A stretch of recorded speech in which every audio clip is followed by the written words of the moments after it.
na ng 800 sa isang haligi ang magagastos mo. So, gagastos ka ng mas malaking kapital. Tapos mga yero ng bubong. Ngayon, ito, ang ginagawa ko dito, indigenous materials lang ang gagamitin ko rito. Puro kawayan yan, then papatungan ko na lang yung mga sira-sirang yero. At least, hindi na ako gagastos dyan. Pero, safe naman yung ating mga alaga. Step number 5. Ayun mga paps, mapabago, mapaluma yung ating pond, kailangan nating linisin. Ito kasing pond natin, pagka medyo lumuluma na, siyempre may mga lumot-lumot, kaya itong mga lumot na to, babawasan natin. Pero yung mga lumot-lumot na to, hindi naman masama sa isda natin, wag lang masyadong madami. Kasi pag masyado nang madami yung lumot dito sa pond natin, ay po pwede rin pamahayan nyo ng mga bad bacteria na minsan sa yung dahilan kung bakit nagkakasakit din yung mga isda natin. Kaya tuwing may pagkakataon na linisin natin o kaya naman tuwing after harvest, kailangan linisin natin yung pond. Itong pond natin mga paps na circular, itong funnel type, pababa sa gitna. Kaya kung maglagay ka ng tubig doon, hihilain niya dito, pababa. Kasi nandito yung kanyang drainage sa gitna na to. Ngayon,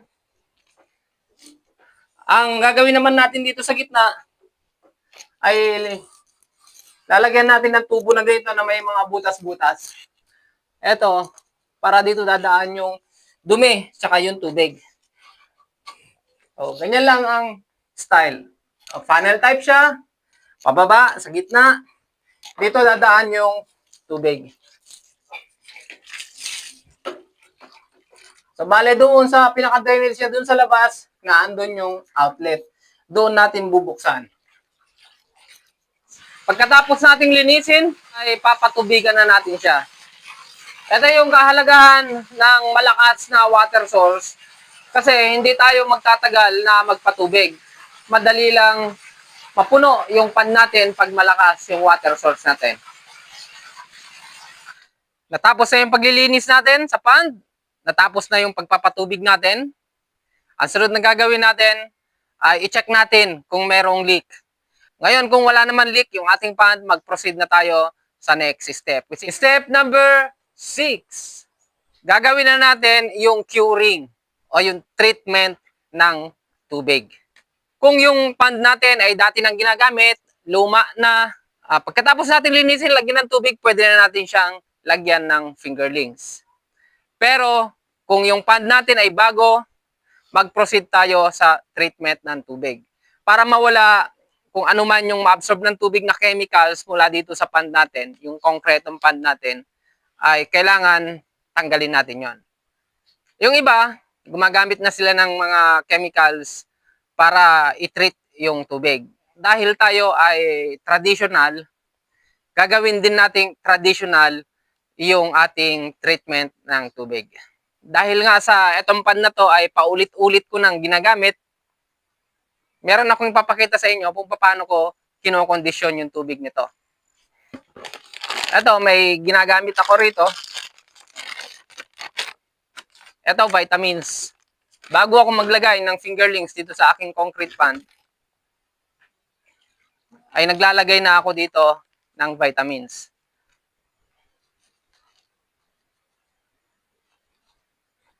Ayan, mga 2 kutsarang vitamins.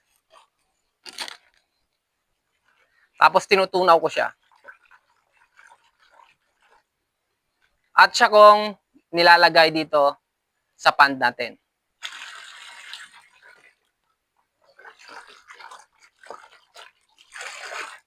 Pagkatapos yan, pwede na akong maglagay ng aking hito fingerlings. Pero syempre, kung ang concrete pond ninyo ay bago, ito naman ang gagawin natin na treatment ng tubig.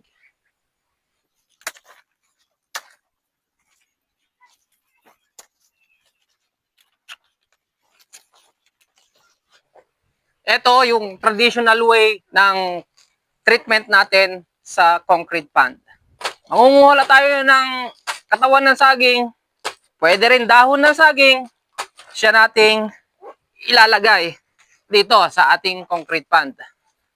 Ang tagal ng treatment ng tubig dito sa concrete pond, ang traditional way, ay 7 days to 14 days. O pwede rin naman sumobra doon.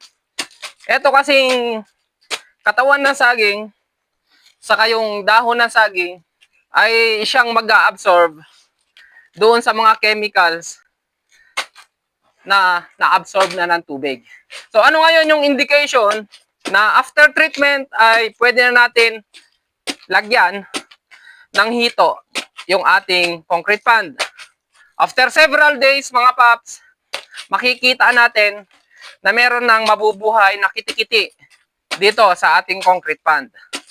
So yun yung indicator ngayon na kapag ang kitikiti ay nabuhay sa concrete pond, sigurado mabubuhay na rin yung hito dyan. Yung mga kitikiti na nabuhay dyan, huwag ninyong alalahanin mga paps, dahil lahat ng yan ay kakainin ng mga hito na ilalagay natin dito. Yung pinapangambahan nila ng mga dengue, ganyan, ay hindi mangyayari yon. Kasi doon sa mga kitikiti na yan, walang mapipisa dyan, kakainin lahat ng mga hito, fingerlings natin. So after 7 to 14 days or 2 weeks, pwede na natin ito lagyan ng hito fingerlings. So ayan mga paps, natapos na natin yung preparation ng ating concrete pond para sa panimula ng ating pag-aalaga ng hito dito. So sana nakapagbigay naman ako sa inyo ng konting impormasyon o kung paano magsimula ng pag-aalaga ng hito sa ating concrete pond.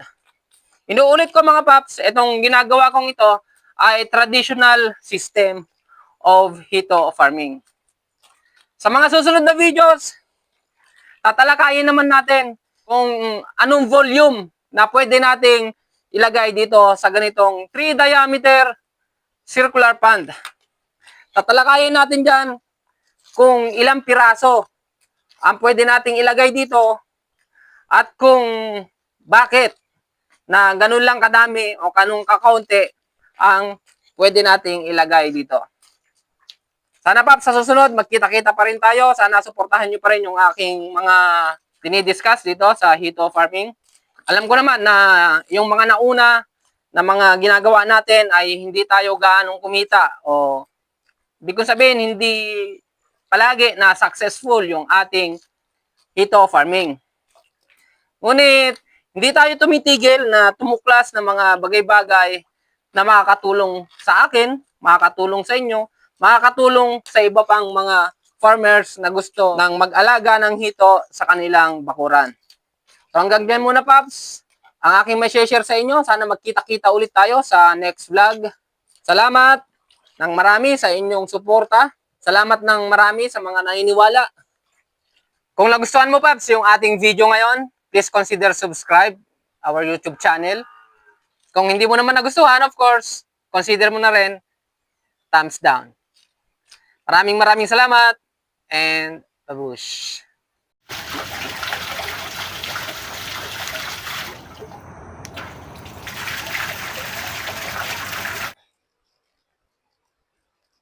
Yun. Ngayon, ipapakita ko sa inyo yung aking pagsisimula ng tilapia dito sa concrete pond at kung magkano lahat ang nagastos ko dito. So, dyan lang kayo, paps. Simulan natin. Paano ako mag-alaga ng tilapia dito sa concrete pond? Una, kailangan natin ng concrete pond mismo. Ang ideal na ipapagawa na natin mga paps, kung tayo ay magsisimula pa lang, ay kailangan na natin ng circular concrete pond. Kasi itong circular concrete pond na to, gagawin nating funnel type, yung paimbudo type siya. Yung gitna, mas malalim. Ang kagandahan nun ay madaling linisin. At saka may ipon yung mga dumi doon sa gitna, mas madaling higupin ng drainage natin yung mga dumi. So pag meron na tayong concrete pond, ang susunod na dyan ay kailangan meron tayong magandang water source. Kalimitan sa mga ganitong concrete pond, ang water source natin ay galing doon sa deep well.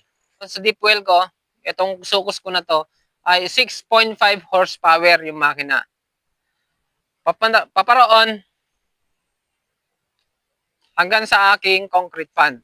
Dito, papunta na dito yung tubig natin. Pag napatubigan na natin yung ating concrete pond, ay kailangan natin ng water treatment. Dahil nga sa ang ginagawa natin dito ay traditional tilapia farming, ang gagawin din naman nating treatment ng tubig ay traditional din. Hindi muna tayo gagamit ng mga chemicals. Ipapakita ko sa inyo kung paano natin gawin yung traditional treatment ng tubig. Treatment natin sa concrete pond. Mangunguha tayo ng katawan ng saging, pwede rin dahon ng saging, siya nating ilalagay dito sa ating concrete pond. At hayaan lang natin yun ng ababan mula 7 hanggang 14 na araw. Kapag nakita na natin na merong nabuhay na kitikiti dito, pwede na natin siyang tanggalin. Ito ay ready na para lagyan natin ng fingerlings. Yung isa pa na kailangan natin mga paps ay dahil nga sa tilapia, yung aalagaan natin dito sa ating concrete pond, kailangan natin ng aerator. Kailangan natin ng aeration. Kailangan supplyan natin ng oxygen yung ating mga isda. So, ang ginawa ko dito, gumawa ako ng solar setup. Kasi nga, wala tayong kuryente dito. Papakita ko sa inyo kung paano ko ito ginawa. Ito, Paps, yung aking solar setup. Ito, yung aking solar panel. Ito naman yung aking solar power system. So, meron diyang inverter, solar charge controller, may mga may mga breaker. So ganyan siya. Ngayon, kumuha ako ng 12 volts dito sa ating solar system na siyang ibinato ko doon sa ating fish pond. So yung kable na yan, tumakbo siya ng 15 meters. So medyo malayo-layo papunta dito sa aking fish pond. Tapos doon naglagay ako ng submersible water pump na siyang gagawin ko bilang aerator ng ating fish pond. I-switch on natin siya. So, ganyan yung aking DIY solar powered aerator dito sa ating tilapia concrete pond. Malaking tulong yan para masupplyan niya ng oxygen yung ating pond. Kasi wala tayo yung aerator dito sa ilalim na siyang nagbibigay ng mga bubbles dito para magkaroon siya ng oxygen. Pero, nilagyan ko siya ng submersible pump. Yan ay 12 volts, 60 watts para magkaroon lamang ng movement yung tubig dito sa ibabaw. At least, madaling makapenetrate yung oxygen sa tubig natin. Patayin natin. So, ganyan lang. February 10, 2025 ay nakapaghulog na ako dito ng tilapia fingerlings. Nandiyan sila sa gilid. Ah. Kikita ba? Mahirap makita kasi medyo kakulay pa sila ng tubig. Kasi maliliit sila. Parang fry pa nga lang to. Size 17, bali, ang nilagay ko dito. 2,000 pieces. So, ayan mga paps, ipakita ko na sa inyo yung setup ko dito sa ating concrete pond. Ayan, umuulan na naman. Taglamig dito. Ngayon, pag-uusapan naman natin kung magkano ang nagastos ko sa setup na ganito. I-assume natin na yung concrete pond natin ay bago. Sisimulan natin sa pag-compute mula dun sa construction hanggang sa nalagyan ko siya ng isda. Para makita natin yung total na nagastos ko dito. Sa pagpagawa ko ng aking concrete pond ay nakagastos ako dito ng 9,000 pesos including labor and materials. So, tipid na yan mga paps. Yung pagpagawa ko rin ng aking deep well, yung aking water source, ay gumastos ako dyan ng 10,000 pesos including materials and labor na din. Tapos yung aking solar power setup, gumastos ako dyan ng 12,000 pesos. At yung tilapia na inilagay ko dyan na fingerlings ay gumastos din ako ng 1,800 pesos para sa 2,000 pieces tilapia fingerlings. Kaya't ang total na nagastos ko dito sa aking starting tilapia setup ay umabot ng 32,800 pesos. Etong gastos na to, kung kayo po magpagawa, pwedeng lumaki o pwedeng lumiit. Depende po sa inyong setup. Kung may kuryente po kayo sa inyo, maaaring liliit yan. Kung meron kayong makukuhanan ng tubig, yung water source, na available dyan, na hindi ka nagagastos ng ganong kalaki, pwede rin lumiit yung gastos.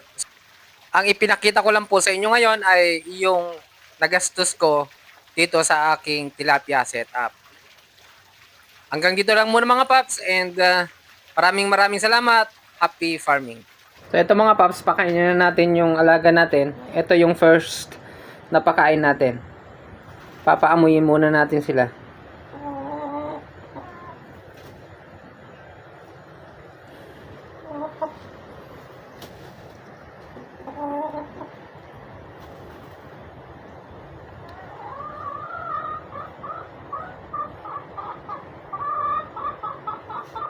Ayaw nila lumutang, takot sila sa manok.